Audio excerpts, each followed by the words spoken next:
So I'm here with Cody Jones from the Basement Research Team. How you doing, Cody? Good. How are you, Ed? Good, good. We're going to talk about the credit system today. Lyndon LaRouche gave a webcast presentation last Friday where he discussed the significance and what some might call the ontology of the credit system, which is going to be really important for us to understand now, not somewhere off into the future.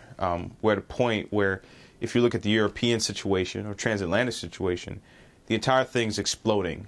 And if you were to look for a future in that region of the world, you wouldn't really find it based on the current policies. Progress right now is defined by a certain mode of development going on in the Pacific, specifically between Russia and China. LaRouche has said recently that the United States has to join a Russia-China alliance. And one of the crucial things that is going to make that alliance a success is the U.S. credit system right now.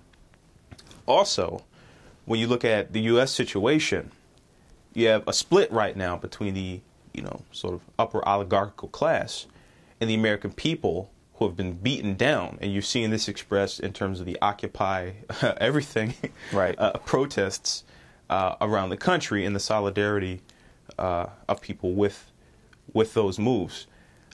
They've recently come out, a lot of those groups, to support Glass-Steagall, right? But Glass-Steagall is only the first step to what's necessary as the United States credit system. So what I'd like to do first off is to take the credit system discussion outside of money. Yeah. As if we're talking about replacing one monetary system with another. Right. Let's first look at the way Lyndon LaRouche has been discussing the credit system and take some of the insights that the basement has developed to help people understand the scientific nature of the credit system. Right. Okay. I think first off, it is necessary to understand and to recognize that, particularly when Mr. LaRouche talks about the credit system, he's really looking at the credit system as an embodiment of a real universal principle of creative change. That it's not a change in financial policy or a fiscal change or a monetary change, but it's actually the embodiment of a universal principle of creative change. Now you can sort of go back to the prehistory of even the formation of our own solar system to get an idea of what we mean by directed creative change. As far as we understand it, our solar system started from the sun. As often Mr. LaRouche discusses, you had a very youthful, vibrant, exuberant sun that's spinning around, it's pretty active, and it starts shedding material. That material then accretes into these disks. You then get the formation of planets with very specific orbits. One of those planets happens to be our planet, Earth. Now, in the course of time, along comes someone like Johannes Kepler, who actually discovers that, in fact, this is not just some sort of chaotic, nonsensical system of sun and planets, but, in fact, the whole system is organized according to something which is in the direction of a tuned harmonic system. Right? Kepler, in his Harmonies of the Worlds, makes the discovery that the angular velocities of the planets relative to themselves and between themselves actually have harmonic characteristics which are in accord with what we would understand today as a well-tempered musical system, or approaching that. So already in the formation of what you might consider the prebiotic prehistory of our solar system, you had already in it the characterization of an organized harmonic system. Where does that come from? Right? That's not an accidental process. That's not just a chaotic phenomena that happened to express itself in a harmonic way. That could have only come out of some sort of intention, some sort of direction. Now, at a certain point in the history of that solar system, you had the emergence of what we would be able to measure as a discrete living process on the planet Earth. Now, we've had some discussion of this. I've done some videos on it. Other people in the basement have. And we're going to have further discussion coming up with a roundtable in the next few days. But looking at, well, what's the characteristic then of the living processes on Earth? One we focused on before a couple of times is even just in the early phases of life on the planet. The fact you had some of the early bacteria life, simple-celled, single-celled bacteria life, already started to create changes that were setting up the conditions for the emergence of future, more highly evolved forms of life. For example, you had early forms of life that themselves were not capable of existing in an oxidized environment, an environment rich in oxygen, as we have today. But yet, nonetheless, started themselves to produce and secrete oxygen, as for them it was a kind of a waste product. But what that did is it saturated the oceans with oxygen. Eventually, that oxygen gassed out of the oceans into the atmosphere, creating an oxygen-rich atmosphere. Some of that oxygen then went even further to produce the ozone. Now, in that process, those initial creatures that were emitting this oxygen, they themselves were killed off by the very conditions that they created, because their little bodies were not capable of withstanding a very highly reactive environment. You know, oxygen is a very reactive substance. But what did start to emerge is a higher form of bacteria, the cyanobacteria, which is capable of operating in an oxygen environment, and also is a photosynthetic creature, which is taking in the radiant energy of the sun, transforming it and concentrating it to then produce things like carbohydrates and other biological substances, but which then was also continuing itself to pump out more and more oxygen. Now, in this process, through things like the creation of an oxygen atmosphere, that created the conditions for life to then move out of the oceans and onto land. The fact that we had the creation of an ozone layer meant that now you had a certain protective layer from some of the more harmful and destructive UV radiation coming from the sun. So you had life, so you have an example of life constantly creating new states of existence, new states of organization on the planet, which create the conditions for then the next stage of life to exist at an even higher level, a more energetic level, a more organized level. There's a definite directionality to that.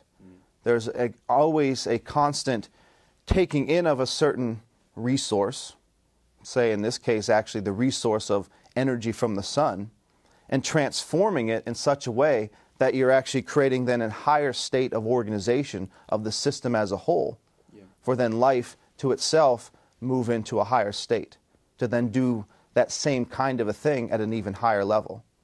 Let me just ask you a question just based on that statement of principle. Many people will say that that process, that natural process, is different than what happens in human society. Right. That somehow humans do what they do as if on top of the process you just described, as opposed to what human development is a part of the development of the universe as a whole. Right. And I think this is where we get problems in the discussion of things like a credit system, for example, because what you've just been discussing is how the universe organizes itself to create these kinds of upshifts and new creative potential in the universe as a whole. Right.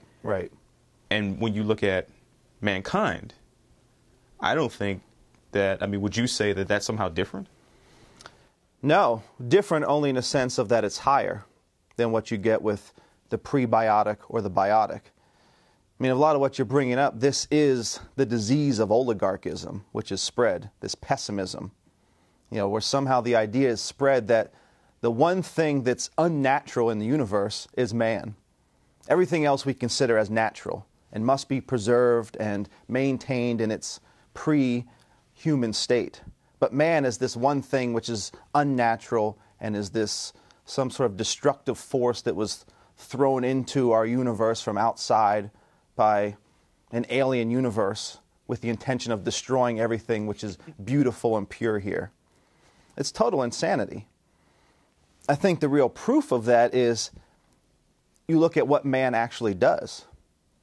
Man is the one being which is capable of not only participating in that creative process, as all living creatures do. Life is constantly participating in a creative development process. You know, just as we saw with when you had the extinction of the dinosaurs, then the emergence of mammalian life, right? Mammals were participating in an upshift in the biosphere. It became more complex. You had more complex relationships where you had the necessary relationship between mammalian life, the emergence of new higher forms of food sources with the angiosperms, the fruiting plants. You had the bees came into existence at that same time, which play a crucial role in pollinating the fruiting plants. So you had the whole system went through an upshift. These things were all participating in it, but no one of those elements was able to sit back and be self-conscious of the process that they were creating, right? No bee was sitting back and thinking, wow, you know, I think the next direction we need to go is we need to introduce rail systems into the process or something like that. They participate in it. Man uniquely is able to not just participate in it, but to be willfully self-conscious of what that creative process is and to push it forward, to actually act according to a principle of the creative imagination, to see in the mind's eye where the next step is, where we want to be in the future, and to act now and to organize our activity now according to that future state. Where in effect, we're always acting not on the present, but we're always acting on the future. Where there's not, in the sense of man, there's not a past, present, future in terms of a linear time. There are distinct states of organization. And man is always, though operating within a certain state of organization of the universe, is always acting, though, on the higher state to transform and bring into existence that higher state. Now, the fact that man can do that the universe is susceptible to man acting in that way, tells you something about the universe. It's not just man imposing his will and doing something unnatural in the universe. The fact is that the material of our solar system, the life on our planet, exists in a way that man's mind is able to access and understand the principles of organization of both the prebiotic and the biotic, and to intervene into it, to change it, to shift it up to that higher level for man. So you have to ask the question, what is the nature of the universe such that it's susceptible to man acting on it to change it to a higher level? Is that accidental? You know, it does beg the question, what really came first? You know, was it just that you had what seems like a sequential ordering of events? An abiotic solar system then somehow gives rise to a living process on Earth, which then somehow gives rise to this cognitive process. But yet, that cognitive process is actually of a higher order than any of those lower processes, and can cause those lower processes to come into a higher state of existence. That seems a little bit funny to think that the effect would precede the cause. Well, I think in the recent roundtable that you guys did, I think last week or 2 weeks ago, you guys already made the point there that in a sense, the reason for all of these natural upshifts was to create a species in the universe that could willfully continue the process. Right, right. That happens to be us. Right. And I think what you were saying just a minute ago about how you have the universe which causes these upshifts in organization. And it's funny, too, because all the species organize themselves not by will, but because it's part of the process to contribute to the process as a whole. So like you were saying, the bees are all programmed to pollinate. The plants are all programmed to emit oxygen to keep us breathing. Right. That's their program. But mankind, it seems, has the ability to choose to do that.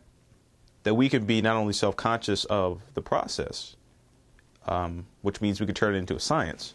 Right. But we can organize the entire species around this kind of self-conscious creative development. Right. Now, once we say, for example, going back to having that established, once we say that instead of having an oligarchical system that sort of crushes that ability to consciously develop, Mm-hmm. Let's say we put Glass-Steagall in and cut these guys off at the pass and say that's finished. Mm-hmm. Then you necessarily have to figure out some way for the human society to organize itself now to sort of see into the future and do the things now to create that future. Right. On a self-conscious level. Right. Now, I think this is getting closer. I want to know what you think, but I think this is getting closer to Mr. LaRouche's concept of the credit system. Yeah. Yeah, absolutely. Because as we've been discussing, we see a directed intention in processes in the universe, from the solar system to life. Now, we see that the only thing which we can recognize as of being self-conscious of the organization of that direction is man. So as we said, it does seem implicit that really man, or that which we recognize as the self-conscious will of man, has actually been the governing principle in our universe from the beginning, so to speak. What we're doing with the credit system is we're saying we've got to now think in terms of how do we organize the flow of activity of the human species? How do we think about organizing the flow of materials in our biosphere? How do we think about organizing the directed effects of energetic processes, whether it's from the sun or whether it's from nuclear and fusion power that we create? How do we organize the flow of activity such that we're maximizing the creative potential of mankind as a whole? Right? How do we become more efficient in our ability to transform and generate these upshifts in the biosphere, in the solar system, in the universe? The credit system really becomes the means by which you do that. It's stepping back and thinking, again, with the imagination of what is the future state which we must act on now, which is going to determine how we organize the flow of activity today. And the credit system does that, and is based off of a very lawful process of recognizing that if you're acting in a way which is of a creative nature, which is in accord with the creative substance of the universe itself, you're always going to be generating higher states of potential. You're always going to be generating higher amounts of what we used to discuss as free energy, such that, in effect, you're acting off of the future state that's going to be created to put into action what you're doing today. So that it doesn't operate according to a balanced budget approach, right? It doesn't operate according to how much are we taking in is going to determine how much we can invest. You're operating saying, we know that we can act in a way which is lawful in terms of the creative nature of the universe, and therefore we can, in a sense, spend today according to where we're going to be in the future. We're never acting off of what did we bring in from the past. Mm-hmm. We learn from the past, we build off of it, but we're always acting from the standpoint of the future on today. And that becomes the credit system. It is the idea, as Lynn I like the terminology he developed for it. It's a willful creative system. That's what the credit system is. Mm-hmm.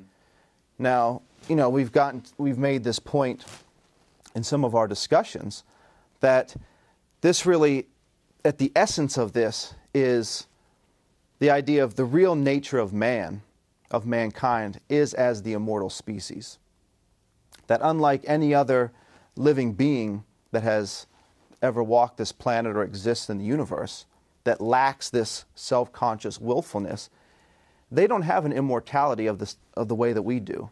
Right? They sort of build off of each other. They contribute to the future state. But the the idea, the creative intention of, say, a dinosaur doesn't propagate into the future. The dinosaur doesn't willfully act on the whole system at once, past, present, and future. Mankind does. Mankind is able to transcend the so-called mortal coil through his acting on something which is above and outside of time, so to speak, of acting directly on the creative substance of the universe itself. And in doing that, actually changing the overall, what we might call the space-time curvature of the universe in a permanent way, and having that kind of an immortal effect.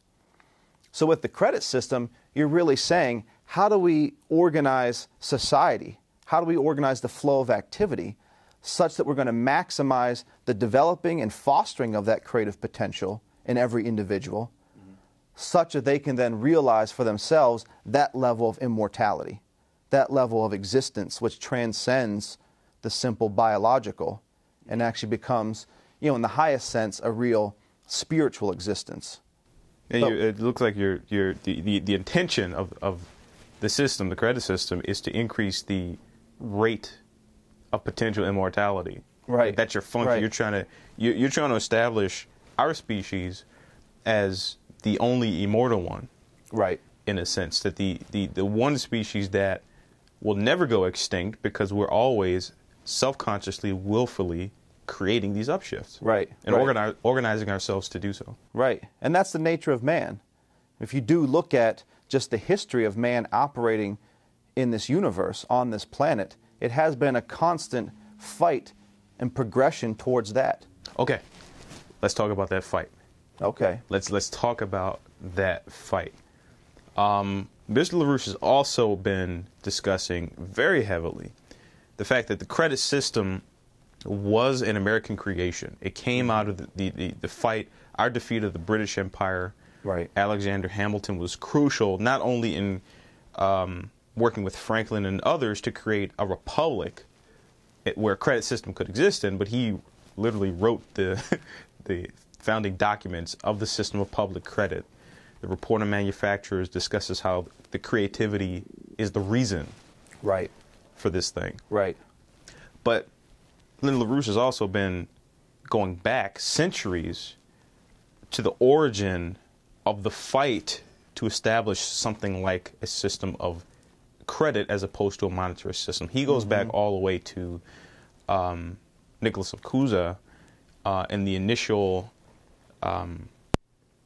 sailing to find the so-called New World. Right.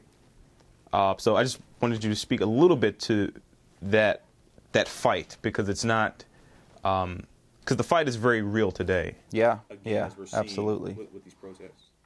Right. I think you can't separate the idea of the Hamiltonian credit system from the words life, liberty, and pursuit of happiness, which is a Leibnizian conception of happiness. This is not the simple MTV version of happiness that most people think about today of pleasure. Happiness, as Leibniz understood it, and as the founding fathers understood it, was precisely this idea of the joy in participating in creative development, the happiness of knowing that your life has meaning. In addition, not only for ourselves, but our posterity, that we're always operating from the standpoint of our right to happiness, but our right to happiness is intimately connected with how we employ that for posterity, to create the conditions for posterity to enjoy that at an even higher level. The credit system is the implementation of that ideal, with what someone like Hamilton understood, was that you need to have these kinds of long-term perspectives of investment in manufacturing, in farming, of investment to transform the world around us, to transform the raw material, to bring it to higher states, to bring into existence new technologies, new machine tools, to constantly upshifting our farming capability to produce more food in a more efficient way, of higher quality. That the credit system of Hamilton was employed to do that and was directed by government, because the government is the one institution which is able to have that kind of a long-term perspective. right? You're not going to expect the individual to, in some cases they might, but you're not going to expect or rely on individual corporations or rich people or whatnot to think about investing in something which may not see a return for 30, 40, 50 years. The government can and must. That's the reason government exists. That's in the government's nature. That's its obligation. Your oath to office is to do that, to defend life, liberty, pursuit of happiness for all our citizens and posterity. So the government becomes the institution through the mechanisms of a credit system of directing the flow of activity to do that. That's what was in the founding of this nation, in opposition to the oligarchical system, which says man is a beast, some are the rulers, some are the workers. Now you see this, how this developed. I mean, it's not a coincidence that while we're, on the one hand, under Lincoln, fighting the Civil War to save the Union against the British Empire, effectively, which is what ultimately ran the Confederacy, while we're fighting a war against the Empire, we're simultaneously extending the United States and building the Transcontinental Railroad. We're going west. There was an intimate connection between the fight against oligarchism and the extension of the United States, the development of the Wild West, going towards this Pacific orientation, all of which itself was also financed by a credit system. These are long-term government bonds that financed and organized and made the Transcontinental Railroad system possible. So it's in our blood. That's what's in the United States, is the credit system. And it's why I think Mr. LaRouche is saying it's absolutely necessary that the United States lead this fight towards the Pacific orientation, as you brought up in the beginning, the Russia-China-U.S. alliance to develop the Pacific, to keep going in that same direction of the ships that were launched by the idea of Cusa with Columbus, to effectively, as I like to think about it, leaving Europe, going around the globe in this direction to sort of come up and smack the oligarchy in the back of the head from the other direction, right? Catch them off guard from that direction. We do that, we can really, the credit system can, in a sense, envelope the planet and really squeeze and crush oligarchism once and for all. And I think that's our mission right now. That's what we have the potential to do. Mm-hmm. And the credit system is the means by which we do that. It's the way we organize the activity of mankind and nations to do precisely that. Right, right. And, well, in that case, I mean, finally, I think just getting back to Linda LaRouche's discussion about the immortality that's inherent in when we think about the credit system. You were just discussing the U.S. Russia-China alliance. Were we to put in Glass-Steagall now, get this thing through finally, get Obama out of office, who's a representative of the things that people want to occupy right now, Wall Street, the empire, etc. Once we do that and establish a system of public credit, what is the kind of future that we could look forward to? What is the imaginative domain? What's the imagination in the future looking like? I mean, I guess if I was to look at you, Cody, as a person who was in the future, who just stopped by to relay the message, what would you say? Our future is in the stars. That we live on a finite planet. It has a finite potential to it. Man is not finite in that sense. Man, as we've been discussing, is the one immortal species in this universe. That our obligation is to take the best of what we've discovered and understand about the biosphere and processes here on Earth and extend it, to spread it. For all we know, life, to the extent it does exist elsewhere, might have a very faint existence.